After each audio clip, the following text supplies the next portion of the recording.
자랑스러운 대한민국 국민 여러분, 페페TV에서 알려드립니다. 이번 사태가 전 세계적으로 확산되면서 마스크는 지구인들의 머스트 해브 아이템이 되었습니다. 시청자 여러분도 요즘 마스크 구하기 힘드시죠? 이렇게 세계적으로 마스크의 재고량이 부족한 와중에 일본에서 획기적인 마스크 한 장이 공개되어 일본을 발칵 뒤집어 놓은 사건이 벌어졌다는데요. 지금 바로 알아보겠습니다. 페페TV 팩트 체크. 마스크가 부족하다 보니 일본에서는 별 희한한 마스크가 다 나오고 있습니다. 그 중에서도 속이 훤히 보이는 일본산 마스크가 알려지면서 충격을 주고 있는데요. 세계 최대 전자상거래 업체 아마존에는 최근 한 묶음에 100장으로 된 하나로 약 5만원짜리 신일본 케미컬 폰키 마스크 SD 100장입 1층식 프리사이즈라는 마스크 제품이 올라왔습니다. 근데 말이 마스크지 이 제품은 마스크라기엔 재질이 너무 얇았습니다. 해당 마스크 제품명에는 1층식이라는 표현이 들어가 있습니다. 이는 두께를 표현한 것으로 환자의 비말이 튀면 꼼짝없이 감염될 수밖에 없는 내부 구성인 셈입니다.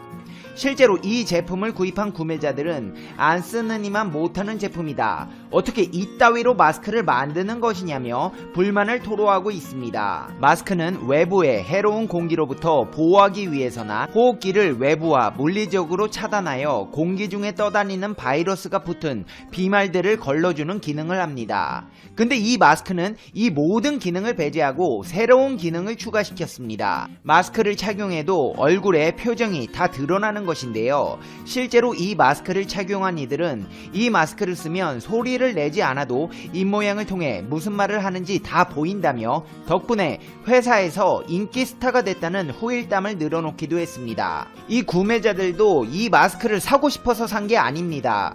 현재 일본 내에서는 한 달째 마스크 품절 사태가 벌어지고 있는데요. 30장 들어가 있는 마스크의 경우 과거 1000엔 하나로 약 11,400엔이었다가 이번 사태 이후 5,000엔 하나로 약 7만원으로 대폭 올랐습니다. 약국에서 저렴한 제품을 사려면 아침 일찍부터 줄을 서야 하며 그렇지 못한 경우 웃돈을 주고 인터넷 사이트에서 마스크를 구매해야 하는 상황입니다. 상황이 이렇다 보니 일본인들은 울며 겨자 먹기로 이 시스루 마스크를 구매하는 사람들이 많았고 아마존 창에는 후기를 작성한 일본인들의 불만이 줄을 잇고 있습니다. 댓글들을 살펴보자면 이게 마스크 임으니까 습자지 임으니까 월남쌈 싸먹을 때 쓰는 라이스 페이퍼 같으문이다, 아무리 마스크가 없어서 곤란하다고 해도 안 사는 게 나았으문이다, 사버린 나 자신에게 정말 화가 나문이다, 얇아서 전혀 쓸모가 없으문이다, 시기가 시기인 만큼 어쩔 수 없이 구입했지만 약점을 파고든 장사임은이다, 정상가가 아니면 다시는 구매할 일 없으문이다, 여러분은 저처럼 당하시는 일이 없었으면 좋겠으문이다 등의 후기가 줄을 이었습니다. 상황을 이렇게 만든 아베 신조 일본 총리는 어떻게 생각할까요? 아베 총리는 마스크 품귀 현상에 대해서 다음 경제 대책도 활용해 생산을 증강해 필요도가 높은 시설에 확실히 공급을 확보해 나가겠다며 전국의 의료기관에는 1,500만 장 이상의 의료용 마스크를 확보해 다음 주까지는 모든 도도부현에 넘길 수 있다고 말했습니다. 고이케 유리코 도쿄도지사의 언급으로 사재기를 야기한 도시 록다운에 대해선 강제적인 벌칙을 수반하는 것이 아니라 고이케 지사가 어디까지 요청과 시기를 하는 것이어서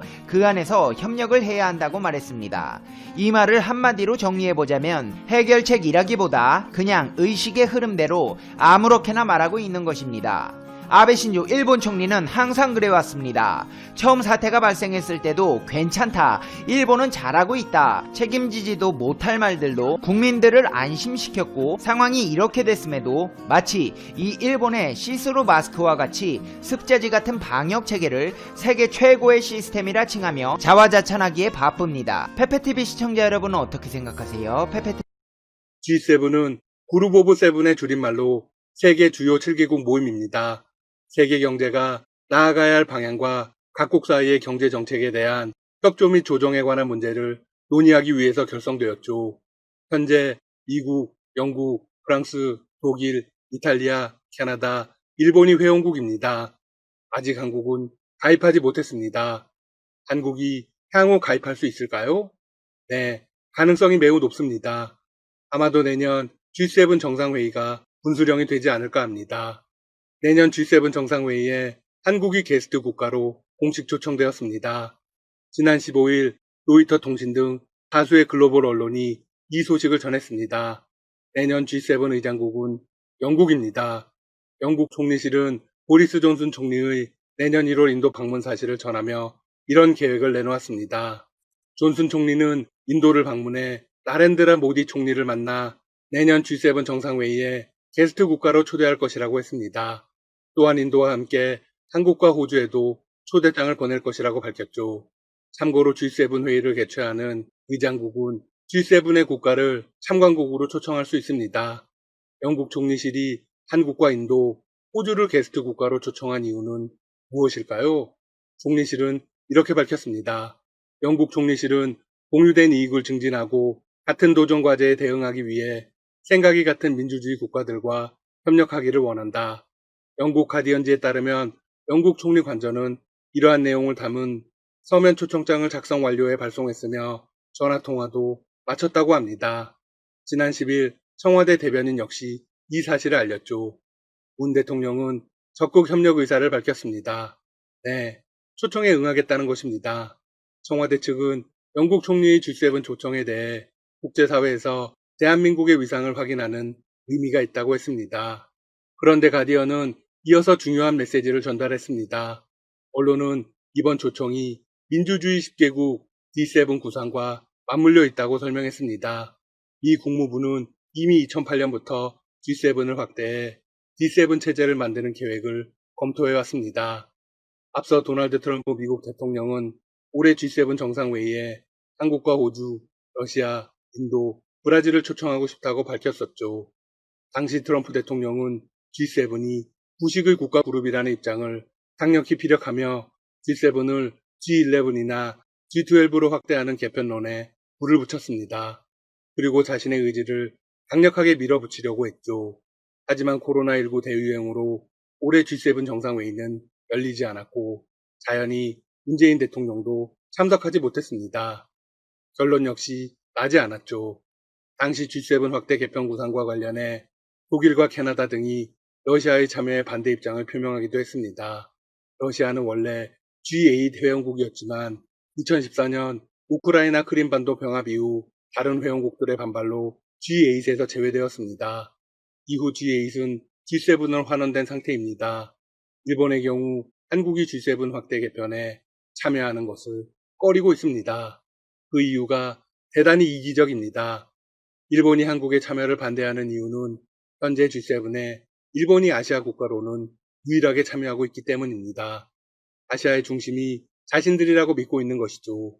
자, 그런데 미국의 대통령이 바뀔 수도 있는 상황입니다. 만약 바이든 당선인이 최종적으로 대통령이 되면 어떻게 될까요? 바이든 당선인 역시 권위주의 국가에 맞서기 위해 D10 구상을 추진하는 것으로 알려져 있습니다. 가디언에 따르면 미국이 D10을 구상하는 이유는 명확합니다. 바로 중국입니다. 미국의 입장에서 중국은 주변 민주주의 국가를 괴롭히고 원칙 중심의 세계 질서를 어지럽히는 존재입니다. 미국은 중국을 막기 위한 동맹이나 정상회의를 적극적으로 모색하고 있습니다. 따라서 G7의 확대 개편은 불가피합니다. 한편 G7을 정말로 개편할지에 대해 의구심을 가지는 분들이 계실 수 있습니다. 역사적으로 봐도 충분히 가능합니다. 원래 G7은 1973년 1차 오일 쇼크에 대한 대책을 마련하기 위해 미국, 영국, 프랑스, 서독, 일본 등 5개국 재무장관이 모인 것에서 시작되었습니다. 이후 1975년 2차 오일 쇼크를 거치면서 G5 정상회의로 승격되었죠. 이후 이탈리아가 1975년, 캐나다가 1976년에 합류하면서 G7이 되었습니다. 러시아는 1991년 구소련으로 준회원처럼 참여하였는데 1997년 제23차 G7 정상회담에 정식으로 참여하면서 G8로 확대되었습니다. 그러다 2014년 3월 24일 러시아가 우크라이나 크림반도를 합병하자 G7 정상들은 러시아를 G8에서 제외했고 다시 G7이 되었습니다. G7은 초기에는 경제 문제에 초점을 두었으나 1980년 아프가니스탄을 침공한 소련군의 철수를 요구했던 것을 계기로 정치와 외교 분야까지 그 분야가 확대되었습니다. 냉전이 끝나기 전까지는 미국의 주도로 공산권 진영에 맞서면서 단결을 과시하는 세력 역할을 했으나 화려한 외형에 비해 합의 결과의 구속력이 없었기 때문에 비판 또한 적지 않았습니다. 그러다 점차 신흥국이 부상하게 되고 2005년 영국에서 열린 G8 정상회담을 계기로 중국, 브라질, 인도, 멕시코, 남아프리카 공화국, 신흥 5개국을 포함한 G13이 탄생하기도 했습니다. 그러다 2008년 글로벌 금융위기 이후에는 기존의 장관급 회의였던 G20이 정상급 회의로 격상되면서 현재의 G20이 만들어졌죠. 따라서 G7이라는 틀은 언제든 변화할 수 있습니다. 미국을 포함한 영국 등의 의지가 반영되고 한국이 강하게 추진하면 충분히 가입이 가능합니다. 최근 G20 정상회의를 마친 문 대통령 역시 G7 체제는 한계가 있다는 입장을 분명히 했습니다. 또한 트럼프 대통령이 G7 정상회의에 초청했을 당시에도 동일한 이야기를 하며 G7 체제의 확대를 권유했죠. 트럼프 대통령은 G7은 낡은 체제로 국제 정세를 반영하지 못한다며 G11이나 G12 체제로 확대하는 방안을 모색 중이라며 의견을 물었습니다. 그러자 문 대통령은 이렇게 답했습니다. G7 체제는 전 세계적 문제에 대응하고 해결책을 찾는데 한계가 있습니다. G7 체제 전환에 공감합니다. 참고로 영국과 밀접한 관계는 여기서 끝이 아닙니다. 내년 중 동아시아에 파견될 영국 퀸 엘리자베스 항공모함 전단이 우리나라에도 방문할 예정인 것으로 알려졌습니다. 퀸 엘리자베스급 항모의 방한 추진은 처음입니다. 동아시아 방문 목적은 중국을 견제하려는 미일 대중 전략에 부응하는 성격이 큽니다. 그런데 우리나라까지 방문하려는 것은 우리 정부와 군이 추진 중인 경항모 계획에 적극 참여하려는 영국의 희망이 반영된 것이라는 해석이 나옵니다. 군 당국은 현재 2.5만 톤급 경항모 건조를 적극 추진 중입니다. 하지만 일각에서는 이왕 항모를 보유한다면 방어 능력 등을 감안해 영국 퀸 엘리자베스급 같은 6만 톤급 이상의 중형 항모를 건조해야 한다고 주장이 나오고 있습니다. 영국은 경항모 사업에 퀸 엘리자베스급 항모 건조 기술과 F-35B 스텔스 운용 노하우를 제공할 수 있다는 입장인 것으로 전해졌습니다. 지난 2017년 주역한 퀸 엘리자베스 항모는 영국 해군 사상 최대급 함정으로 만재 배수량은 6만 5천 톤, 길이는 280m에 달합니다. F-35B 스텔스 수직 이착륙기를 비롯 각종 헬기 등 40여 대의 함재기를 탑재할 수 있죠. 한국의 입장은 어떨까요? 아직까지는 꺼리는 상황입니다. 중국 견제를 위해 아시아에 파견될 퀸 엘리자베스 항모 전단이 우리나라를 방문할 경우 중국 측의 민감한 반응을 초래할 수 있기 때문입니다. 신중한 상황이죠. 하지만 장기적으로는 꼭 필요한 일입니다. 지금까지 닥터시사TV였습니다. 여러분 시청해주셔서 감사합니다. 구독과 좋아요 부탁드립니다.